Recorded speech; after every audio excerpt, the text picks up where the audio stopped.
Selamat malam saudara-saudara sekalian. Ya, saya bersyukur karena saya bisa hadir tengah-tengah saudara pada malam hari ini. Bukan karena suatu kebetulan bahwa kita bisa bertemu pada hari ini. Tapi kalau kita hadir, dan ini mungkin adalah kali pertama dan mungkin juga adalah kali terakhir saya hadir di tempat ini. Kalaupun ini kali terakhir, saya berdoa bukan karena suatu kebetulan kita bertemu. Tidak karena suatu rencana Tuhan, dan suatu hal yang sudah ditetapkan oleh Tuhan dari sejak kala supaya kita pada hari ini bertemu. Dan satu kali ataupun terakhir kali kita bertemu, saya berdoa kira-kira pada waktu kita bertemu kita dipersatukan oleh suatu firman Tuhan. Our fellowship is filled with the preaching of the word of God, with understanding of the word of God, hingga kita bisa sama-sama bertumbuh. Amin. Saudara, pada hari ini saya akan mengajak kita memikirkan suatu tema yang demikian penting, suatu tema yang berulang-ulang kali dikatakan dalam Alkitab, yaitu suatu perintah, fear not, janganlah kau takut. Saudara, saya akan ajak kita untuk membuka Alkitab dari Kejadian pasal yang ke-15. Kejadian pasal 15 kita akan membacakan ayat Alkitab dari ayat yang pertama sampai dengan ayat yang ke-6. Apakah saudara ada membawa Alkitab? Kalau ada saudara, saya ajak kita membacanya saling bertanggapan. Dalam bahasa apapun Alkitab saudara miliki, saudara. Kejadian pasal 15 ayat yang pertama sampai dengan ayat ke-6. Yang memiliki Alkitab, mari kita membacanya dengan lebih kencang. Saya membaca ayat yang pertama, saudara membaca ayat yang kedua, dan kita bertanggapan sampai selesai. Kemudian datanglah firman Tuhan kepada Abraham dalam suatu penglihatan. Janganlah takut Abraham, akulah perisaimu, upahmu akan sangat besar.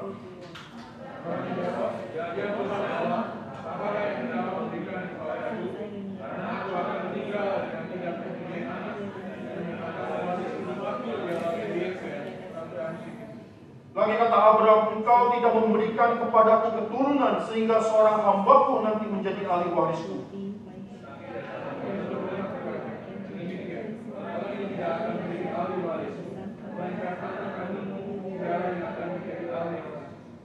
Lalu Tuhan Allah membawa Abraham keluar serta berfirman, coba lihat ke langit, hitunglah bintang-bintang jika kau dapat menghitungnya. Maka firman-Nya kepadanya, demikianlah banyaknya nanti keturunanmu itu.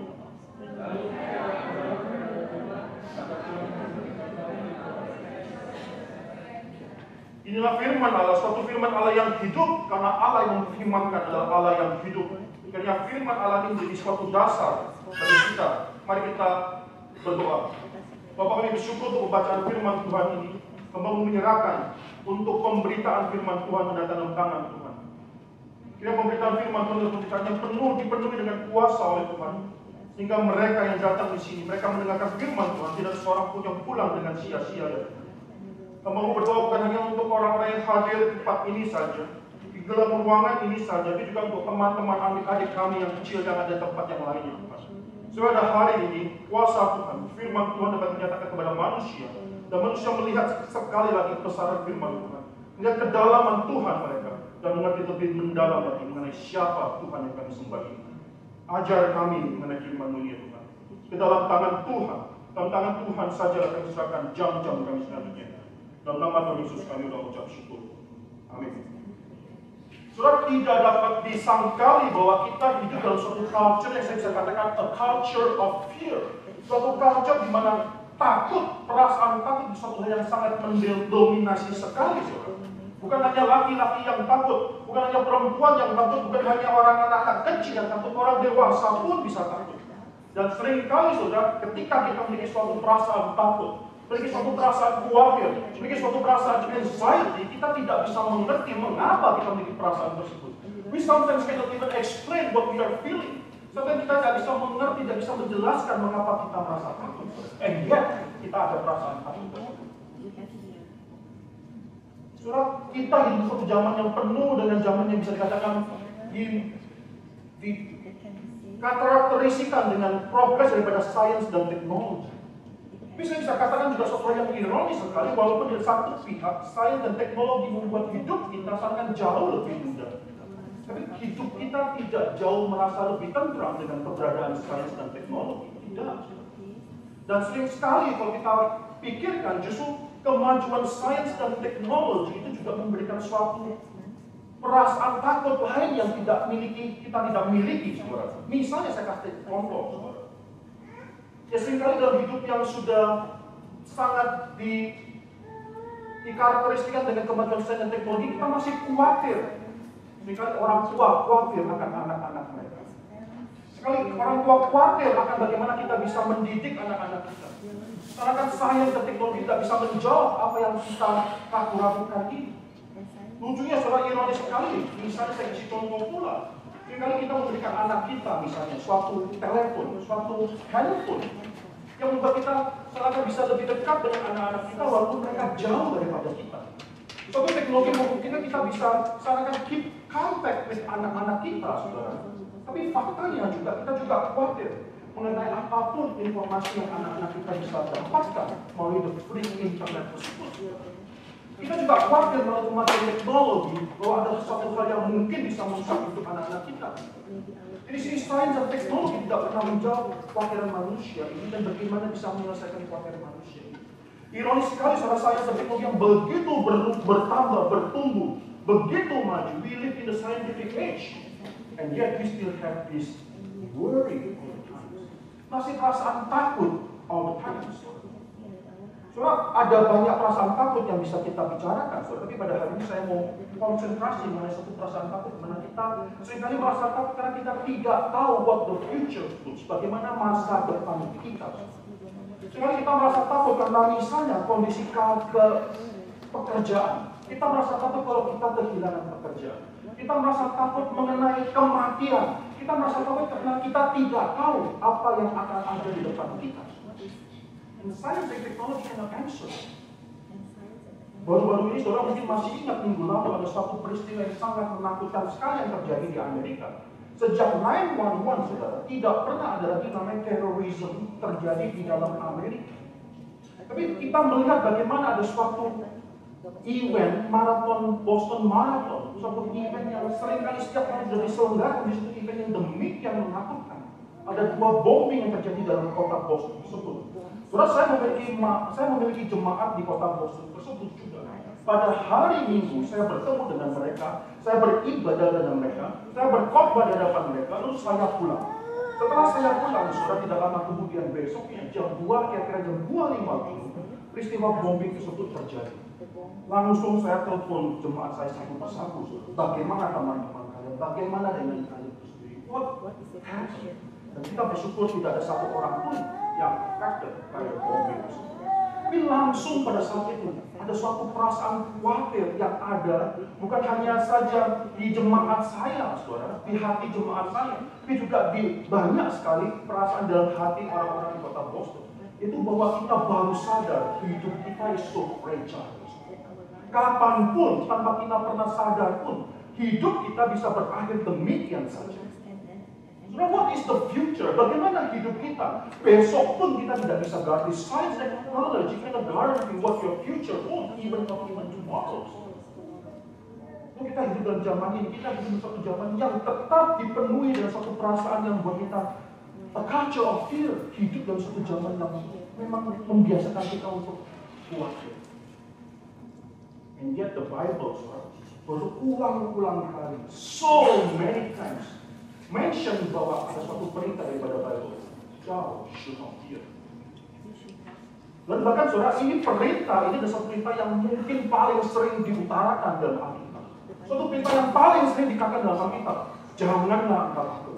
Be not afraid. Fear not. Suatu perintah yang demikian dilakukan.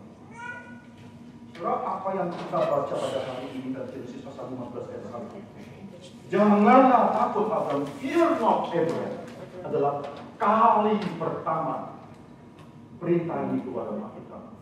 This so many fear not. This is the first time this happened recorded dalam.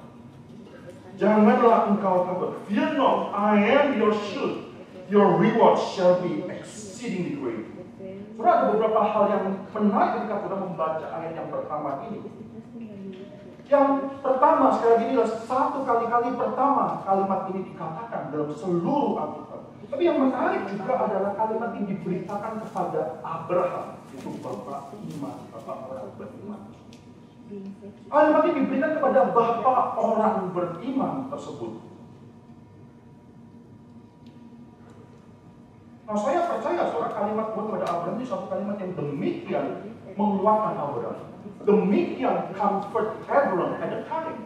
Precisely justru karena saya percaya kalimat ini sangat diperlukan oleh Abraham pada saat itu. Apa maksudnya? Saya percaya saudara, in other words, Abraham pada saat itu merasakan perasaan. Dia merasakan suatu perasaan takut sehingga keluarlah firman Tuhan sendiri yang katakan jangan engkau takut. Dan kalimat Tuhan itu menguatkan dia, because he really needs that sentence, those words pada saat itu.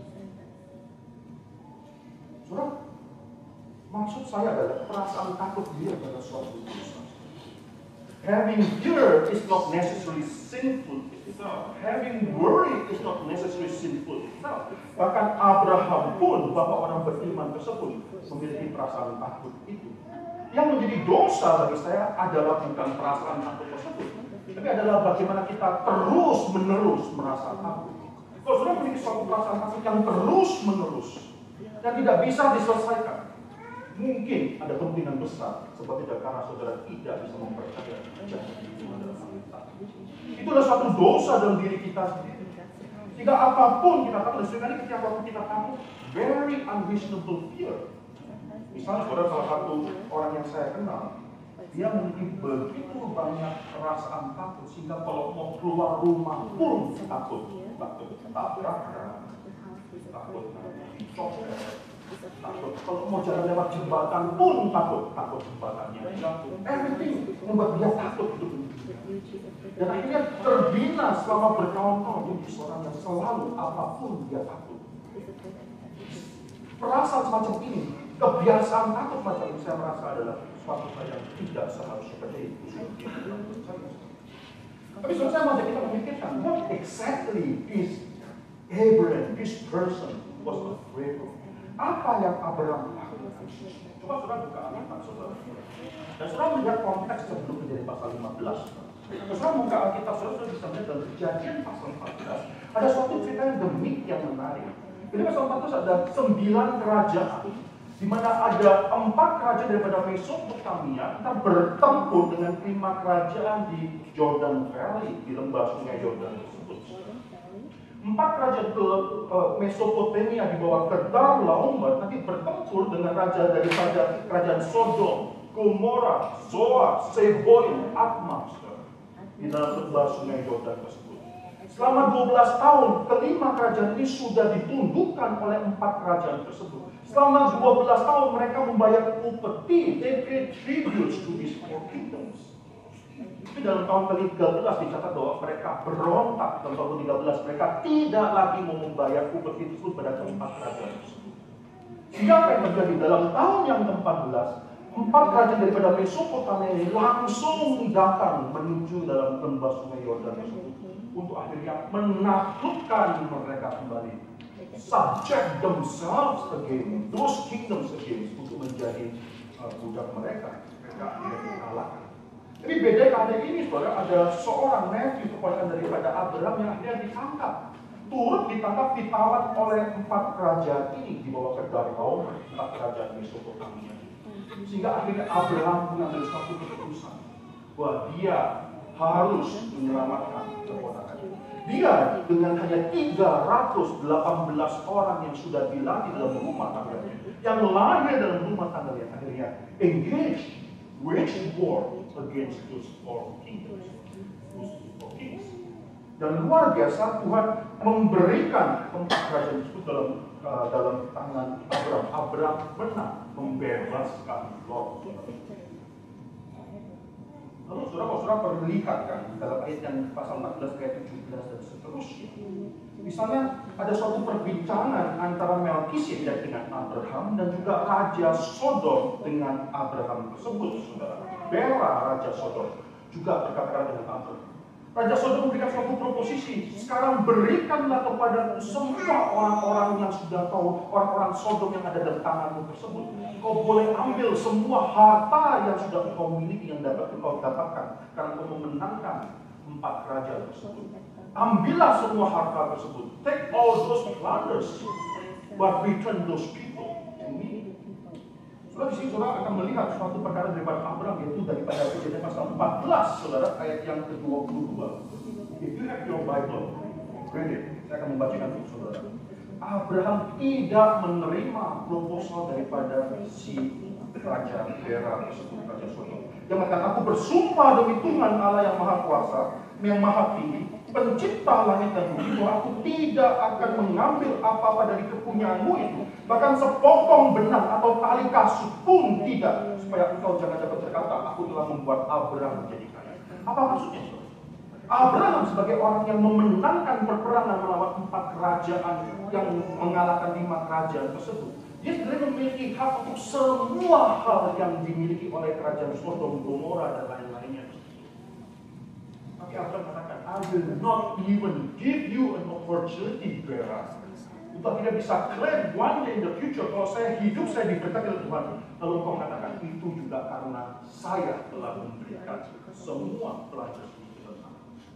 Abraham mengembalikan semuanya, walaupun semua itu adalah hak dia untuk dia miliki sebagai pemenang daripada perang. Di sini Abraham kembali untuk trust himself dalam tangan Tuhan. Dia bukan hanya percaya pada Tuhan yang sudah memanggil dia, sekarang dia belajar juga untuk trust. Surah di dalam bahasa Inggris ini menarik sekali kata trust and trust. Bisa bedakan surah? Trust and trust. Bedanya cuma satu huruf aja, yaitu huruf H. Surah keduanya hampir sama, tapi seringkali orang Kristen bisa trust but cannot trust. Dan Abraham percaya kepada Tuhan dan juga akhirnya melemparkan dirinya, trust himself unto his God. Percaya bahwa saya tidak perlu semua hal-hal materi ini. Saya akan percaya pimpinan Tuhan saya. Nah, this is so difficult. Banyak sekali orang Kristen yang bisa percaya dengan bibirnya trust God but cannot trust themselves. Hidup mereka dalam tangan Tuhan. Tapi Abraham di sini mengatakan, oh, I do not need this. Saya tidak mau. Kalau Tuhan sudah memanggil saya keluar, saya akan pegang janji Tuhan tersebut. I not only trust His words, but I'm going to trust myself. Tuhan yang luar biasa. Mungkinkah karena ini, saudara? Lalu Kejadian pasal 15, kalimat pertama. Nanti saudara ada kalimat dalam bahasa Indonesia ini tidak terlalu jelas, tapi dalam bahasa Indonesia, after all these things. Maksudnya adalah setelah semua yang terjadi, sekarang Abraham memiliki perasaan takut. Saya percaya, saudara, Abraham benar-benar merasa takut pada saat itu. Yes, this great man of faith merasa takut pada saat itu. Mengapa? Bukankah mungkin saja, saudara, Sodom, Gomora, dan semua kerajaan di lembah Yordan itu bisa melawan Abraham? Bukankah 4 kerajaan yang sudah dikalah tersebut bisa one day mungkin kembali untuk retaliate, untuk melawan, balas dendam kembali kepada Abraham? Pada saat itu Abraham merasakan suatu perasaan. Yes, you can trust suatu hal yang penting, saudara.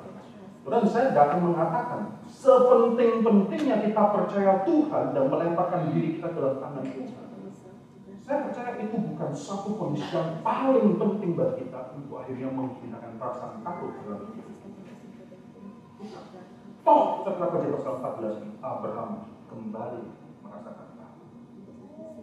Saudara mungkin akan mengatakan, aku memikirkan bahwa saya akan bahkan Kejadian pasal 15 ini dengan mengatakan, in order for you not to have fear, you have to trust and trust yourself in God. Yes, that is true.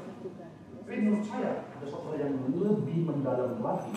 Kejadian pasal 15 ini, pasal 14, pasal 15 dan mengapa pertanyaan adalah saudara bisa mempercayai Tuhan? Why is it possible bagi Tuhan, bagi Abraham untuk mempercayakan dirinya kepada Tuhan?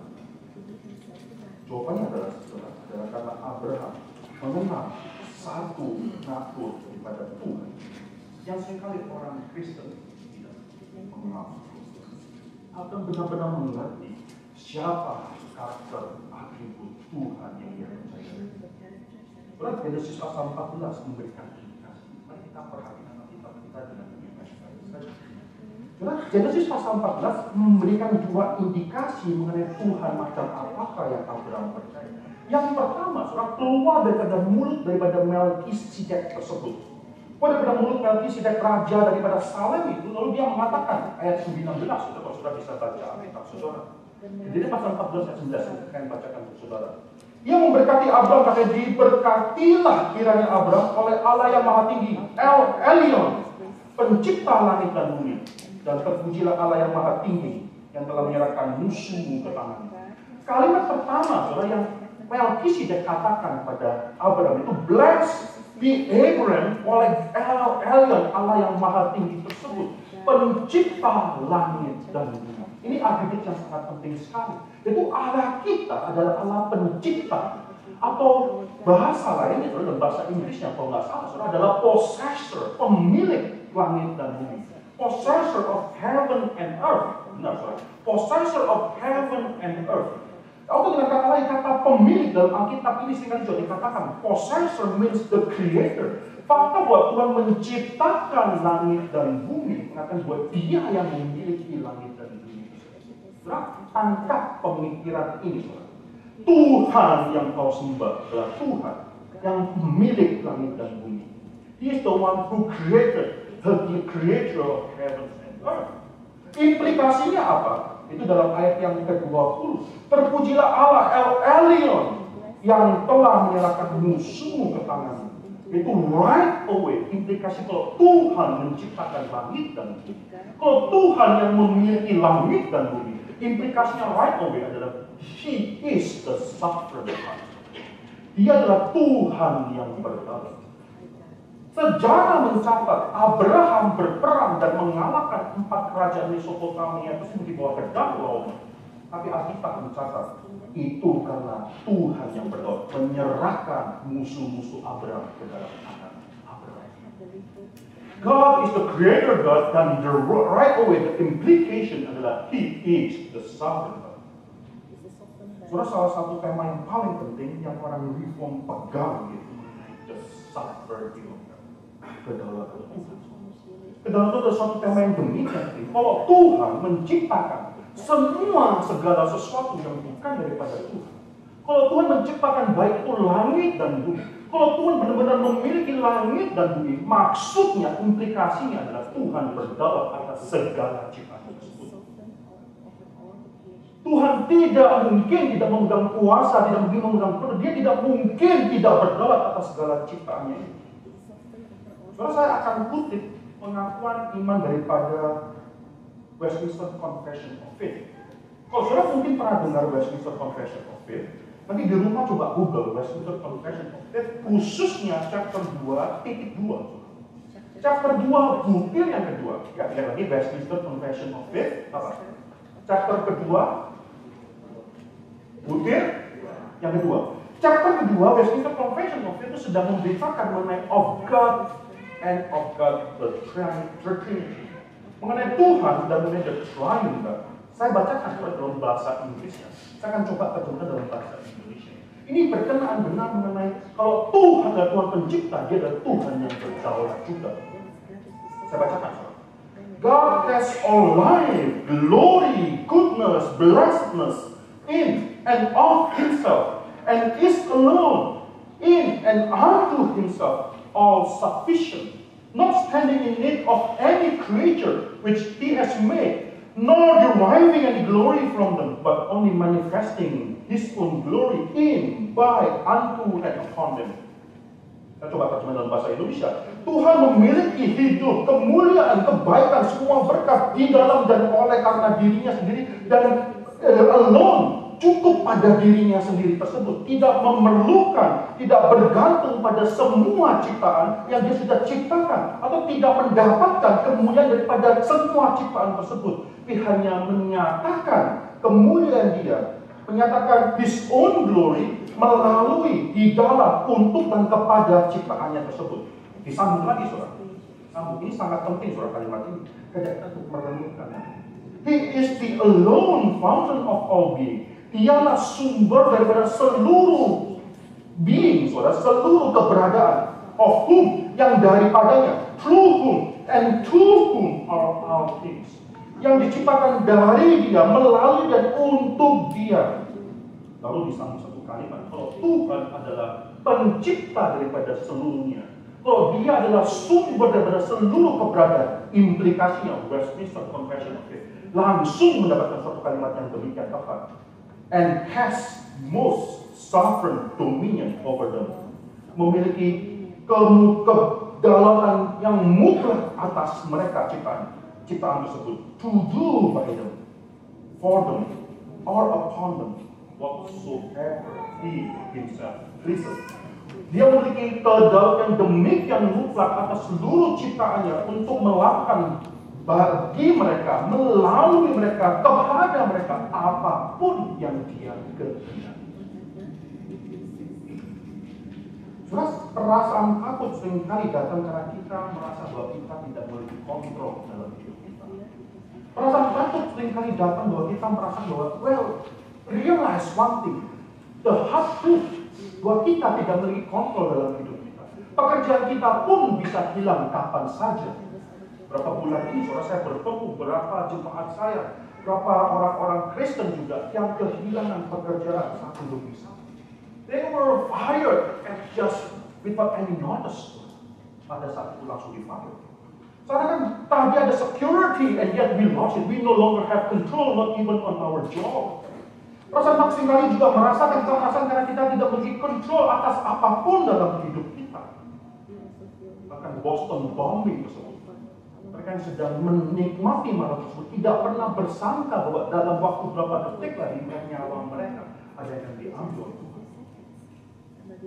Lalu caranya bagaimana biar kita tidak merasa takut? Saya akan tidak mengatakan, you have to try to have more control in your life.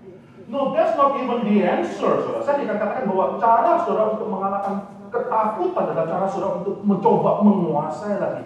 Have more control in your life. No, that's nonsense.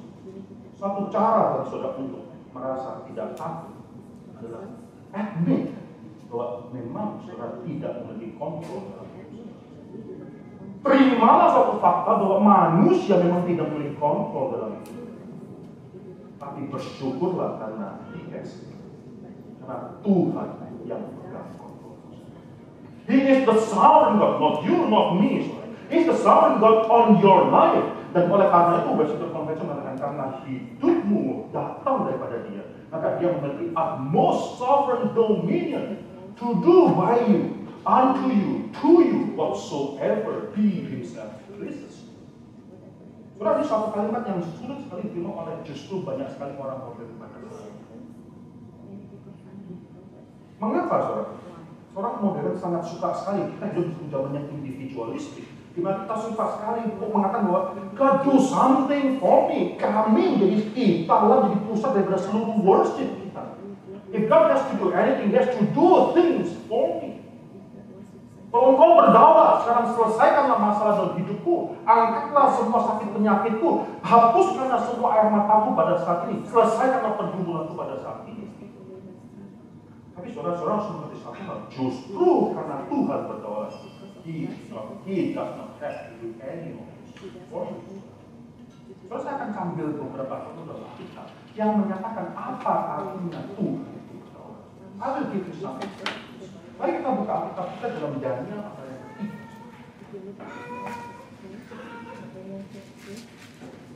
Saudara tahu ya Daniel di mana? Daniel pasal yang ketiga atau satu cerita yang demikian menarik itu mengenai Sadrak, Mesak dan Abednego. Ya, saya akan dibaca dari ayat yang ke-13. Saudara bisa mengikuti saya. Sesudah itu Nebukadnezar memerintahkan dalam marahnya, dalam geramnya untuk membawa Sadrak, Mesak dan Abednego untuk menghadap. Setelah orang-orang dibawa menghadap raja, berkatalah Nebukadnezar kepada mereka, apakah benar, hai Sadrak, Mesak dan Abednego, bahwa kamu tidak memuja dewaku dan tidak menyembah patung emas yang kudirikan itu? Sekarang, jika kamu bersedia, demi kamu mendengarkan bunyi sangkakala, seruling, kecapi, rebah, gambus, serdang, dan berbagai-bagai jenis bunyi-bunyian, sujudlah menyembah patung yang kubuat itu. Tapi jika kamu tidak menyembah, kamu akan dicampakkan seketika itu juga ke dalam perapian yang menyala-nyala, dan dewa manakah melepaskan kamu dari tanganku? Si Nebukadnezar sudah menganggap diri sebagai Tuhan. Dewa manakah sekarang bisa melepaskan kau dari tanganku? Karena saya makanya kalau saudara dalam posisi daripada si Sadrak, Mesak, Abednego ini, saudara akan lakukan apa? Langsung menyembah. Ayat 16, saudara. Lalu Sadrak, Mesak, Abednego menjawab Raja Nebukadnezar, tidak ada gunanya kami memberi jawab kepada uangku dalam hal ini. Ayat 17, saudara. Ini saya rasa dalam bahasa Indonesia translation bisa diperbaiki lebih sempurna lagi. Ya, Jika Allah kami yang kami sanggup mampu melepaskan kami, maka Ia akan melepaskan kami dari perapian yang menyala-nyala itu dan dari dalam tangan-Mu, ya Raja. Ini bukan conditional statement. Jika Allah kami mampu melepaskan kami, maka Ia akan melepaskan kami. Tidak, saudara. Translation yang lebih baik adalah jika kami dibuang dalam terjadi hal tersebut, kami dibuang ke dalam perapian-apian tersebut, maka Allah kami mampu akan melepaskan kami dari perapian yang menyala-nyala itu. Jikalau kami mau buang ke dalam perapian tersebut, kami percaya Allah kami adalah Allah yang demikian berkuasa. Dia mampu menyelamatkan kami dari perapian tersebut. Dalam lebih suatu ayat yang demikian indah sekali. Tetapi seandainya tidak, hendaklah Tuanku mengetahui, ya Raja, bahwa kami tidak akan memuja dewa Tuanku dan tidak akan menyembah patung emas yang Tuanku itu. Dia mampu dan kami tahu Dia mampu. But He does not have to do that for us. Kalaupun tidak, kami tidak akan menyembah patung Tuanku itu. Karena konsep sovereignty of God daripada Sadrak, Mesak, dan Abednego yang mengatakan bahwa dia percaya Tuhan yang mampu, tapi juga dari samping di lain pihak dia juga percaya Tuhan juga bisa melakukan apapun dalam hidup mereka, termasuk tidak menyelamatkan mereka dari perapian tersebut. Itulah konsep satu demikian yang akhirnya membuat Sadrak, Mesak, Abednego benar-benar bisa menyembah Tuhan. Terus seringkali kita dalam hidup kita seringkali takut dan demikian banyak hal karena saudara tidak pernah benar-benar, kita seringkali tidak benar-benar mengetahui siapa Tuhan yang kita. Sehingga kalau ada sesuatu yang jelek terjadi dalam hidup kita takut hal tersebut. Kita takut ada hal-hal yang begitu menyakitkan yang terjadi dalam hidup kita tanpa kita pernah sadari Tuhan memiliki hak melakukan apapun dalam hidup kita. And I'm pretty sure tidak semua orang tetapi suka mendengarkan kalimat ini. Mari kita belajar hidup daripada Ayub. Bagaimana dengan hidup daripada Ayub? Coba kita buka Ayub. Ayub di suatu hal yang demikian menarik, suatu case yang demikian menarik, suatu yang demikian menarik karena Ayub yang dikatakan saleh, tidak ada orang yang lebih saleh daripada Ayub. Akhirnya hidupnya diporak-porandakan. Saudara bisa membaca misalnya, saudara. Ayat yang ke-6, pasal 1 ayat ke-6. Pada suatu hari ketika anak-anak Allah menghadap Tuhan, di antara mereka datanglah juga iblis, maka surat iblis ini suka ikut rapat ya. Suka ikut meeting. Maka bertanyalah Tuhan kepada iblis, dari manakah engkau? Lalu jawab iblis kepada Tuhan, dari perjalanan mengelilingi dan menjelajahi bumi. Lalu bertanyalah Tuhan kepada iblis, apakah engkau memperhatikan hamba-Ku Ayub, sebab tiada seorang pun di bumi seperti dia yang demikian saleh dan jujur, yang takut akan Allah dan menjauhi kejahatan. Saudara, ini premis daripada iblis ayat ke-9. Dan saudara, jangan-jangan ini juga terjadi. Kalau saya tanya saudara, mengapa saudara sampai sekarang masih berbakti? Mengapa saudara sampai sekarang masih setia untuk datang dalam gereja? Mengapa saudara sampai sekarang masih setia untuk melayani Tuhan? Jangan-jangan premis daripada iblis ini terjadi dalam hidup kita. Lalu jawab iblis kepada Tuhan, apakah dia tidak mendapat apa-apa Ayub takut akan Allah? Bukankah engkau yang membuat pagar sekeliling dia dan rumahnya serta segala yang dimiliki? Maksudnya, bukankah engkau terlalu memelihara hidup Ayub tersebut sehingga Ayub akhirnya memuji Tuhan, memuliakan Tuhan? Ayat 11, saudara, ulurkanlah tanganmu dan jamalah segala yang dipunyai, ia pasti engkau di hadapanmu. Maka firman Tuhan kepada iblis, nah segala yang dipunyai ada dalam kuasamu, hanya janganlah engkau mengulurkan tanganmu terhadap dirinya. Kemudian pergilah iblis dari hadapan Tuhan. Saudara tahu apa yang terjadi? Si iblis tersebut tidak tanggung-tanggung. Benar-benar suatu batas, hanya jangan engkau mengeluarkan tanganmu terhadap dirinya.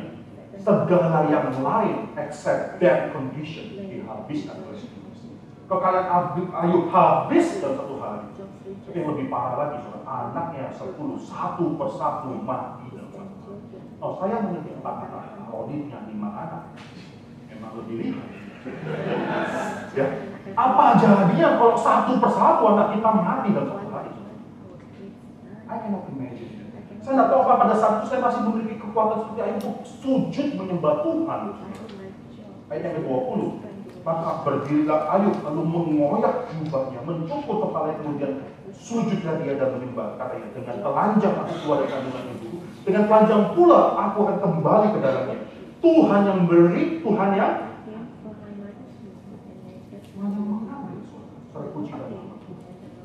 Saudara, jangan saudara pikir bahwa saudara bisa memuji Tuhan pada saat Tuhan memberkati hidupmu. Everybody can do that.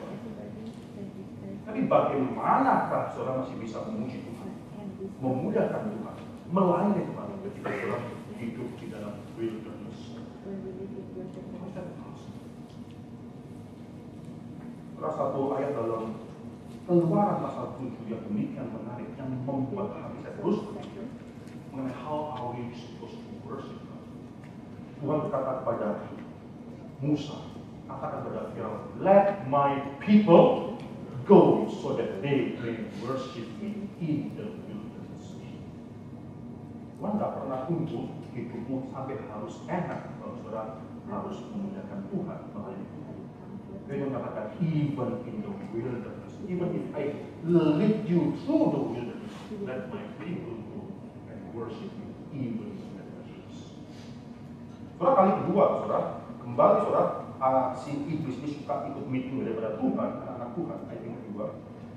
Kembali tanya, dari manakah engkau? Lalu jawab iblis, pasal 2 ayat yang kedua, dari perjalanan mengelilingi dan menjelajahi bumi. Firman Tuhan kepada iblis, apakah engkau memperhatikan hamba-Ku Ayub? Sebab tiada seorang pun di bumi seperti dia yang demikian saleh dan jujur, yang takut akan Allah dan menjauhi bencana. Dia tetap tekun dalam kesalahannya walaupun engkau telah membujuk aku melawan dia dan mencelakakan dia tanpa alasan. Lalu jawab iblis pada Tuhan, kulit demi kulit, orang akan memberikan segala yang dipunyai gantinya oleh. Tapi sekarang ulurkanlah tanganmu dan jamalah tulang dan dagingnya, yang pasti mutik engkau di hadapanmu. Maka firman Tuhan pada iblis, nah ia dari kuasamu hanya sayang nyawa. Saudara, apa yang terjadi? Langsung iblis juga mengatakan, disentuhlah si Ayub dari kepala sampai kaki, semuanya bolong. Istrinya datang, ayat 9, berkatalah istrinya padanya, masih bertekunkah engkau dalam kesalahanmu? Kutukilah Allahmu dan matilah. Tapi jawab Ayub kepadanya, engkau berbicara seperti perempuan gila. Apakah kita mau menerima yang baik dari Allah, tapi tidak mau menerima yang buruk? Apakah kita hanya mau menerima yang baik saja? Dalam kesemuanya itu ada kita berbuat dosa. Saudara, pada hari Sabtu Minggu ketika saya hari Senin dengarkan ada Boston Walking, langsung hari Minggu terus saya harus kembali ke Boston bersama-sama bersama. Hari Sabtu kita bertemu pada satu persekutuan doa. Mereka memberikan suatu kesaksian, bersyukur sovereignty, the providence of God yang memelihara saya dan kita bersyukur. Saya akan baik sekali. Kalau ternyata Tuhan ada rencana lain, kalau ternyata something happened in our life, apakah kita masih bisa bersyukur? God has the utmost sovereign dominion to do whatsoever He pleases terhadap ciptaannya. Contoh yang ketiga, singkat saja saya berikan dari Kisah Para Rasul pasal yang ketiga. Saudara buka Kisah Para Rasul pasal yang ketiga, saudara. Saudara, ini satu cerita yang mungkin saudara sudah kenal dengan baik. Ya, ini cerita mengenai ada seorang yang laki-laki yang ayat yang kedua, yang lumpuh sejak lahirnya sehingga ia harus diusung. Tiap-tiap hari orang itu diletakkan dekat pintu gerbang bait Allah yang bernama gerbang indah untuk meminta sedekah kepada orang yang masuk dalam bait Allah. Lalu yang terjadi apa? Petrus dan Yohanes datang hendak ke bait Allah tersebut. Lalu lihat orang itu minta sedekah. Lalu Petrus berkata suatu kalimat yang terkenal sekali. Ayat yang kena, emas dan perak tidak ada padaku, tetapi apa yang kupunya itu berikan kepadamu demi nama Yesus Kristus, orang Nazaret itu berjalan. Soalnya kisah ini seperti kisah yang menarik. Tapi kalau saya mau tanya, yang paling menarik kok ayat yang keberapa? Bagi saya sendiri yang paling menarik adalah ayat yang kedua. Karena itu dikatakan ada seorang laki-laki yang lumpuh sejak lahirnya sehingga ia harus diusung. Tiap-tiap hari orang itu diletakkan dekat pintu gerbang bait Allah. Tiap hari dia diusung dari rumahnya di dalam pintu gerbang bait Allah. Lalu setelah selesai dibawa pulang ke rumahnya, besok demikian juga. Tiap hari dia memerlukan hal itu selama seumur hidupnya. Why is this interesting? Kenapa, saudara? Karena satu, Kristus pasti pernah lihat. Karena Kristus berkali-kali datang. Kristus pasti pernah melihat orang lumpuh ini, dan seorang teolog mengatakan dalam bukunya waktu itu posisi kalimat ini, and yet Kristus tidak menyembuhkan orang lumpuh. Mengapa Kristus sudah menyembuhkan orang lumpuh itu? Karena satu hal, because He is the sovereign Lord. Dia tidak memiliki suatu obligasi apapun pada saat menyembuhkan orang. Suatu hal yang mengagetkan sekali dikasih Tuhan sekali. Masa dalam hidup kita selalu pikir, ya Tuhan, kalau Engkau berdaulat, sekarang selesaikan berbuat suatu hal yang baik dalam hidup. Nah, seringkali apa maksud kita mengenai baik dan tidak baik berlainan dengan konsep Tuhan mengenai baik dan tidak baik. Rencana kita berlainan dengan rencana Tuhan. Jalan kita, cara pikir kita berbeda sekali dengan jalan cara pikir Tuhan. Tapi pikir Tuhan, dari manakah kau yang baik di diri? Bertahun-tahun yang lalu, ketika saya pertama kali pindah dari Boston dari Wilayah Connecticut ke Philadelphia, kami tidak bisa melepaskan jemaat kami di tempat itu. Karena kami waktu di Connecticut terus-menerus melayani di sana dan kami harus setiap minggu ke sana karena sudah pergi jauh dengan kendala kita tidak bisa meninggalkan jemaat kami. Jadi kami setiap hari minggu tetap pergi melayani di sana. Waktu istri saya hamil. Istri saya hamil dan saya masih ingat sekali dalam kelelahan kami gantian nyetir sampai ke Boston, berangkat pagi-pagi pulang sampai ke rumah jam 3 pagi hari Senin. Karena perjalanan kita 6 jam 1 besok pagi sudah harus sekolah. Lalu dalam waktu itu, kemudian kami dapat kabar itu anak dalam kandungan kami gugur. Karena dalam satu terus sebagai manusia yang masih berdosa, saya ada Tuhan. Saya sudah melakukan demikian. Saya coba take care of your family. Why can't you take care of my family? Apa engkau tidak bisa memelihara keluarga ketika saya mencoba memelihara keluarga? Saya agak kepahitan. Tiba-tiba suara Tuhan menghibur saya. Balas kata-kata, David, I owe you nothing. Saya tidak berhutang apa-apa. Saya dalam pikiran kita sekali pikir kalau kita sudah melayani Tuhan demikian, kita mengharapkan kata kita sadar Tuhan memberkati kita. Kalau kita sudah melayani dengan giat kepada Tuhan, at least saran Tuhan nyatakan berkat itu dari Tuhan. Itu katakan, I owe you.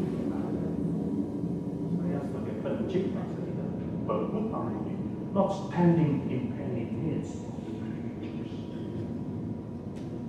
Sebab oleh karena itu, saudara, dalam Kejadian pasal 15, the sovereign God tersebut yang berkata kepada Abraham, Abraham, fear not, I am the creator God, I am the sovereign God, I am your shield. Tapi saudara, Kejadian pasal 15 ini tidak berhenti hanya mengetahui bahwa Tuhan dan Tuhan yang sovereign saja. Tidak. Tapi ada sesuatu yang indah yang akhirnya terjadi dalam perkataan selanjutnya. Your reward shall be very great. Kenapa saudara pikirkan? Fear not, Abraham, I am your shield. Kita bisa lihat correlation. Aku adalah perisaimu, tetapi engkau tidak perlu takut. Tapi apa hubungannya antara fear not and your reward shall be great? Saudara, seringkali ini kalau berpikir, apakah pada saat itu Tuhan sedang mengatakan kepada Abraham, ya sekarang Abraham, kau tidak perlu takut dalam hidupmu. Aku memelihara dirimu dan kau ikut saja. Engkau taat kepadaku, engkau taat pada perintahku, engkau taat pada janjiku, maka engkau akan memberikan hadiah yang besar. Atau mungkin saudara bisa pikir, saudara mungkin pada saat itu Abraham yang sudah ikut Tuhan demikian lama, mungkin pada saat itu mereka yang mengikuti Tuhan dipanggil daripada tanah Ur, diberikan suatu janji bahwa keturunan menjadi suatu bangsa yang besar. Abraham sudah ikut Tuhan demikian lama. Dia belum melihat, bukan saja bangsa yang besar, bahkan satu anak pun dia masih belum memiliki. Mungkinkah pada saat itu Abraham mulai ada anxiety? Karena saya tidak memiliki satu keturunan apapun. Saya sudah ikuti Tuhan, tapi apa bukti penyertaan Tuhan? Mana janji Tuhan? Mana bukti janji Tuhan? Kapankah janji Tuhan akan dipenuhi dalam hidupku? Mungkinkah aku pada saat itu memiliki suatu kekhawatiran, suatu ketakutan, khususnya pada zaman itu, keturunan suatu yang demikian penting, descendants, offspring, seeds, ada suatu konsep yang demikian. Itu berarti keluarlah firman-firman. Your reward shall be very great. Saudara, saya mau kita berpikir agak lain, saudara.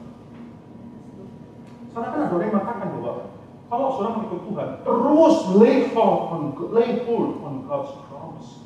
Berpeganglah pada janji Tuhan. Saya percaya itu penting dan itu benar. But I don't think this is the point. Saya percaya Abraham ketika bertanya sama Tuhan, ayat yang kedua, Abraham menjawab pada Tuhan, ya Tuhan Allah, apakah yang akan kau berikan kepadaku? Saya percaya Abraham pada saat ini bukan sedang menagih janji Tuhan. Sekarang mana? Apa yang kau berikan padaku pada saat ini? Karena aku masih belum memiliki keturunan. Where is your promise? My God. Saya percaya Abraham bukan sedang menagih janji Tuhan tersebut. As much as it is important for us to lay hold on God's promise. Di sini promise yang diberikan Abraham suatu promise yang demikian besar, saudara. Ini bukan cuma promise mengenai keturunan. Kalau cuma masalah keturunan saja, maka apa yang Abraham katakan kepada Tuhan, Eliezer dari Damaskus bisa menjadi keturunan dia. Tapi Abraham katakan tidak. Promise yang diberikan Tuhan demikian luar biasa, not just any descendant, but it is descendant offspring, that one offspring yang akan menggenapi diri Tuhan, yaitu siapa? Kristus Yesus. Paulus dalam Galatia pasal 3 yang janji diberikan kepada Abraham tersebut bukan dikatakan kepada keturunan-keturunanmu, seakan-akan plural, your offspring, bukan. Tapi diberikan katakan kepada Abraham kepada keturunan satu, yaitu Kristus Yesus. Di sini saya percaya Abraham mengerti apa yang sedang Tuhan janjikan kepada dia. Ini saudara, saya ajak kita untuk membaca. Coba bisa ditampilkan King James Version-nya atau tidak dalam layar komputer ya. Kejadian pasal 15 ayat 1 King James Version. Saudara, bandingkan translation yang ada di sini. Dalam bahasa Indonesianya adalah janganlah takut Abraham, akulah, I am your shield and your reward shall be very great. Kalau saudara baca di King James Version dan juga dalam NIV dan dalam berbagai terjemahan lain, di sini dikatakan, fear not Abraham, I am thy shield. Bukan dikatakan your reward shall be very great, tapi dikatakan I am your exceedingly great reward. Ada tak bedanya? Sekali lagi saudara, dalam bahasa Indonesia upamu akan menjadi sangat besar, tapi dalam bahasa King James Version di sini bukan upamu akan menjadi sangat besar, akulah upamu yang sangat besar. This is so beautiful. Abraham bukan dijanjikan oleh Tuhan begitu banyak upah-upah dalam dunia ini di mana dia bisa menikmati.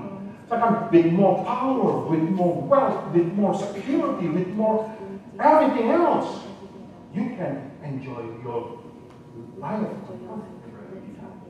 Yang Tuhan janjikan pada Abraham dari semula adalah satu, akulah reward. Akulah your exceedingly reward. Akulah upahmu yang sangat besar tersebut. Saya rasa kedua translation ini benar. Memang benar. Katakan, Abraham, your reward shall be very great. Upahmu akan sangat besar karena akulah upahmu yang sangat besar. Maksudnya apa? Yang Abraham dijanjikan oleh Tuhan adalah satu, fellowship with God. But how is that possible? Kalau manusia sudah berdosa, bagaimanakah mungkin manusia bisa berfellowship kembali dengan Tuhan? How is that possible kalau manusia sudah jatuh dalam dosa, lalu manusia bisa kembali bersekutu dengan Tuhan? It is only possible because of one thing, yaitu janji keturunan yang tersebut, yaitu melalui Kristus. Only one through that promise, Christ, God's own begotten Son, yang akhirnya inkarnasi dalam dunia, taat, bahkan taat sampai mati, bahkan mati sampai di atas kayu salib untuk menggantikan Anda dan saya.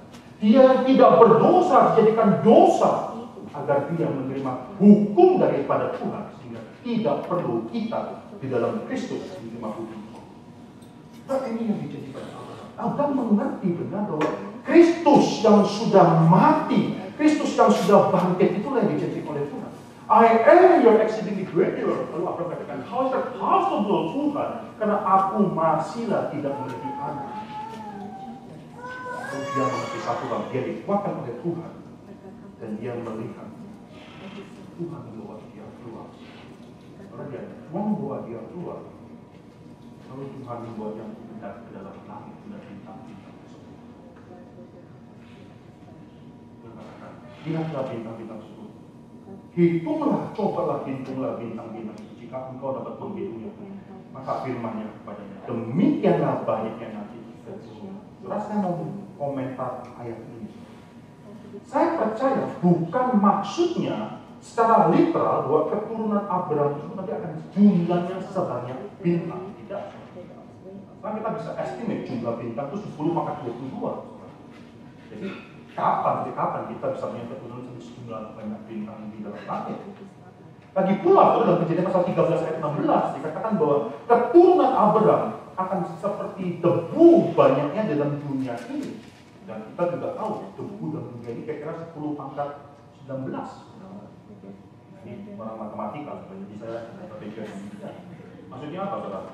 Ini agak beda dari Kejadian 16 dan Kejadian 15 ayat ke-5 tersebut.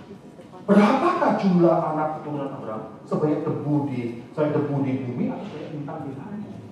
Dua angka itu berbeda. Poinnya bukan jumlah angka daripada keturunan daripada Abraham. Poinnya juga bukan bahwa ada orang yang katakan sebagai orang yang percaya, kita orang percaya bahwa kita adalah citizens of the kingdom of heaven, maka kita harus melihat ke langit. Tuhan bawa kita untuk menatap ke langit, berharap ke langit. Tidak, karena menjadi pasal 13 Tuhan suruh kita Abraham melihat ke dalam debu tanah di bawah. Poinnya apa? Poinnya Tuhan katakan, ini kaitannya menjadi pasal 14 tadi. Aku adalah the creator. I am the creator who brought everything out of nothing. Look at the heavens. Those are my display of power. Look at the heavens. Saudara lihatlah ke dalam langit. Don't you believe me that I am the creator who bring everything out of nothing? Dan engkau meragukan saya bisa membawa keturunan, bahkan keturunan yang itu satu Kristus melalui kamu. Engkau meragukan bahwa saya masih bisa memenuhi semua janji kepada. Lalu Abraham percaya pada Tuhan. Dia Tuhan yang demikian besar. He is not only the creator God, but di sini juga He is the redeemer. Karena kalau saya cuma katakan seperti itu, Tuhan yang sovereign saja, tidak pernah stop sampai di sana dan mengatakan bahwa this sovereign God also sovereignly Christ His own begotten Son incarnated untuk Anda dan saya. This sovereign God, the creator God, also then resurrected the Son of God setelah kematian.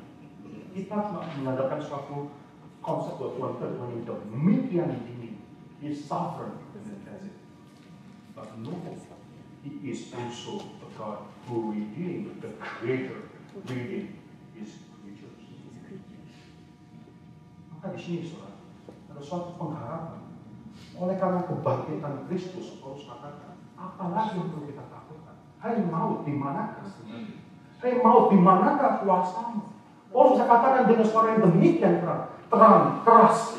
Hidup adalah untuk Kristus. Kalau mati pun, saya tidak takut. Mati pun adalah suatu keuntungan. Agama manakah yang bisa mati? Agama manakah yang bisa memiliki iman demikian keras berteriak, mati kematian? Di manakah? Manakah sangat? The Creator, the Sovereign God, memimpin hidupmu. But that's not only it. He's not only your shield because He is the Sovereign God.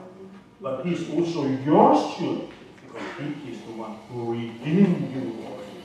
And you have received, kita sudah menerima persekutuan dengan Tuhan. We have received our inheritance, yaitu persekutu kembali. What else should we ask? Saudara, ada satu lagu yang sangat menarik sekali, saudara, yang saya rasa suatu hymn yang mungkin saudara pernah dengar. It is well with my soul. Pernah dengar lagu tersebut? Ada yang bisa mainkannya?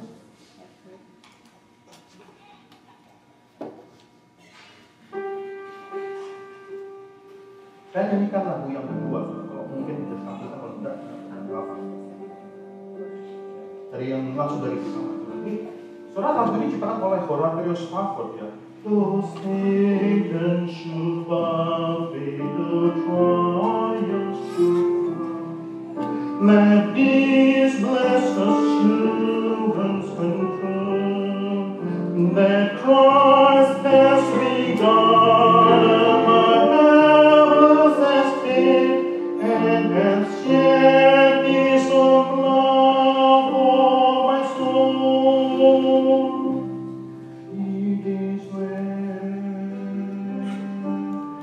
with my soul.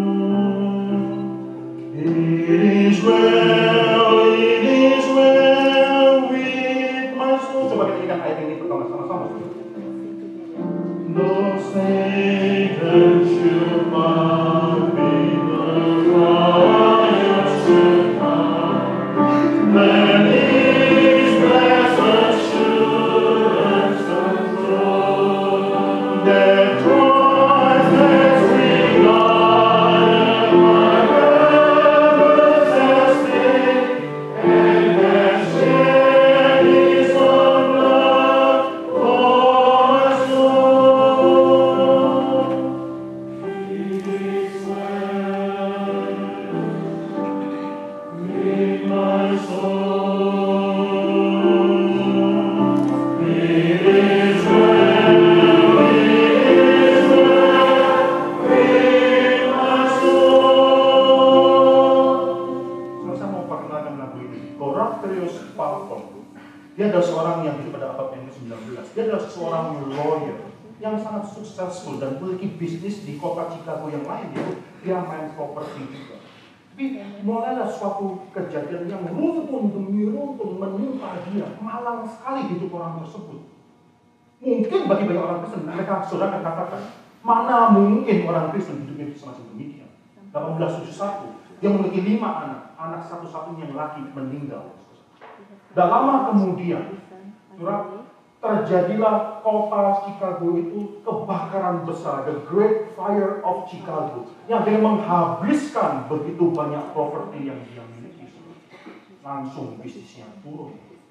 Dan sampai di sana juga, tahun 1873 terjadi suatu ekonomi downturn, sehingga habislah dia karena semuanya sudah berubah. Karena dia langsung mau merencanakan keluarganya pindah ke Eropa. Dia rencananya mau sama-sama menyeberangi dengan istri dan anak-anak yang anak perempuan untuk pergi ke Eropa. And yet for some reason dia harus tinggal sendirian karena bisnis dia, dan dia harus mengantarkan istri dan anaknya sendiri ke Eropa. Apa yang terjadi?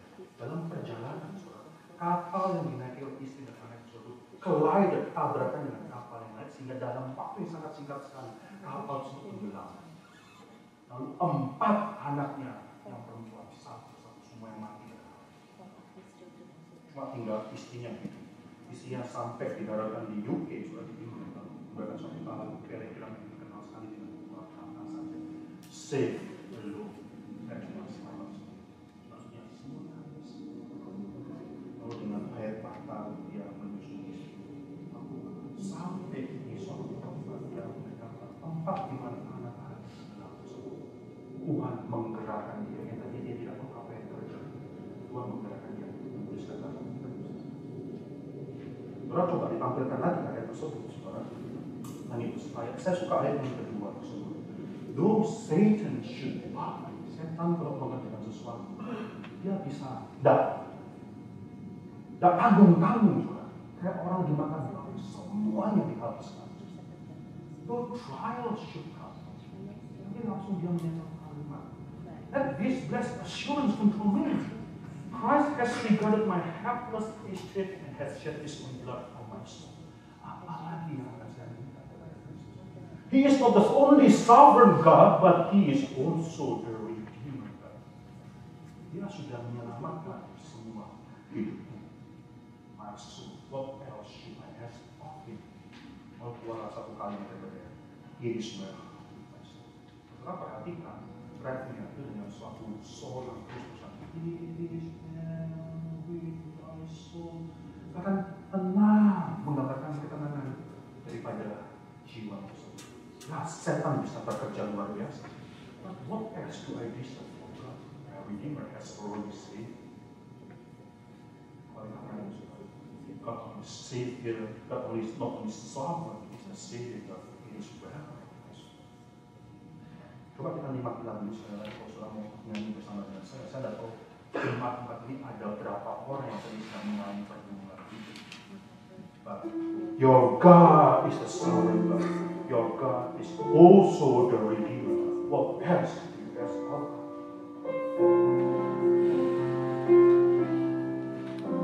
The Savior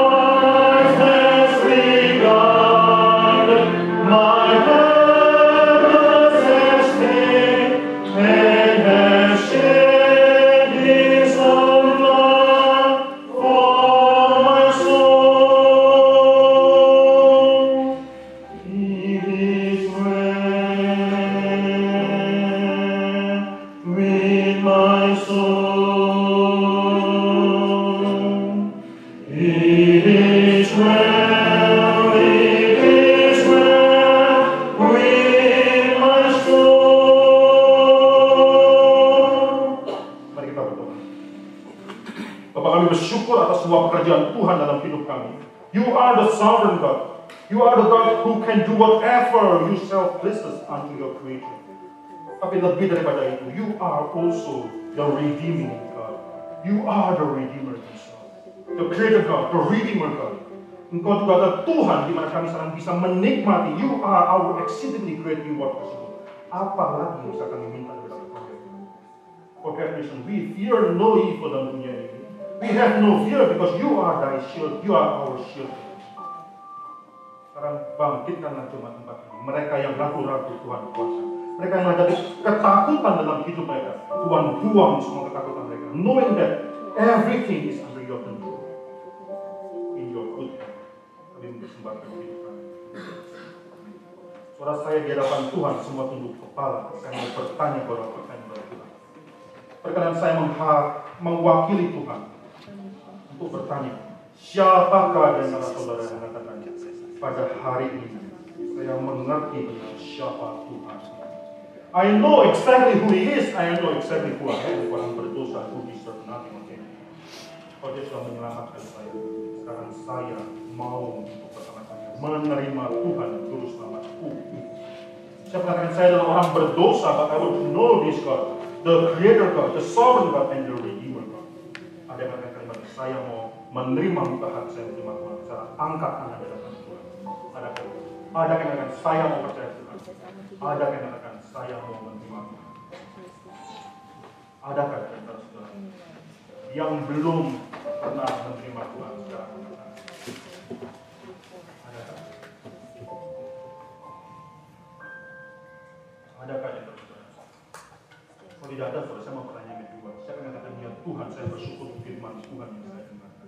Saya mengerti benar sekarang tentang proses Tuhan. Saya bersyukur bahwa Tuhan sudah Tuhan yang sovereign. You are the creator, but you are also the Redeemer. Dengarkan, saya bersyukur sekarang angkat tangan di hadapan Tuhan. Adakah? Bersyukur untuk firman Tuhan. Puji Tuhan. Adakah lagi? Puji Tuhan. Puji Tuhan. Puji Tuhan. Puji Tuhan. Puji Tuhan. Puji Tuhan. Puji Tuhan. Puji Tuhan, puji Tuhan, puji Tuhan. Pertanyaan ketiga yang ingin saya kami akan saudara, siapa yang di antara saudara ya Tuhan pada hari ini saya rededikasi hidup saya. Saya sama ini hanya menjadi orang Kristen yang memang cuma hanya orang Kristen. Dimulai sekarang saya mau mendedikasi hidupku pada saudara, kepada Tuhan. Kalau Tuhan adalah Tuhan yang berkuasa, now use me in your kingdom also in any way you please. Saya mau mendedikasikan hidup. Adakah yang commit yourself masuk before your sovereign. Puji Tuhan. Adakah lagi? Puji Tuhan. Adakah lagi?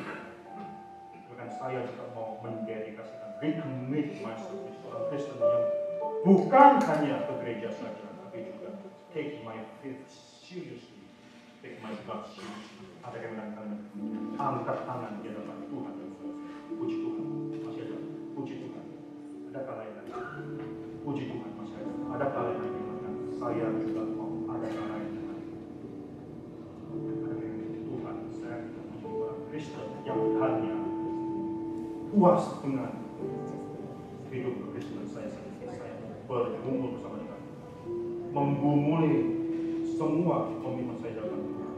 Angkat tangan di dalam Tuhan. Masih ada.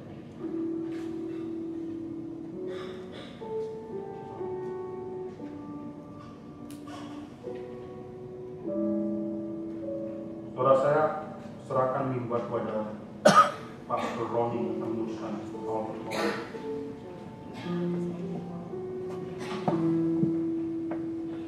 Singers akan menyanyikan lagu Just As I Am. Saya akan mengundang Anda untuk berdiri. Dan kalau ada yang mengambil suatu keputusan seperti yang dijelaskan dalam khotbah, Anda belum punya Tuhan Yesus dalam hati Anda. Anda belum sungguh-sungguh menjadikan Dia Tuhan dan Juru Selamat. Counselor ada di depan, akan maju ke depan. Anda maju ke depan, berdoa dengan saya, berdoa dengan Pastor David Tom. Anda punya pergumulan yang terlalu berat yang sulit untuk Anda pegang sendiri. Anda maju ke depan dan counselor akan berdoa bersama dengan Anda. Silakan, kalau kita nyanyikan lagi Just As I Am, singers akan menolong kita.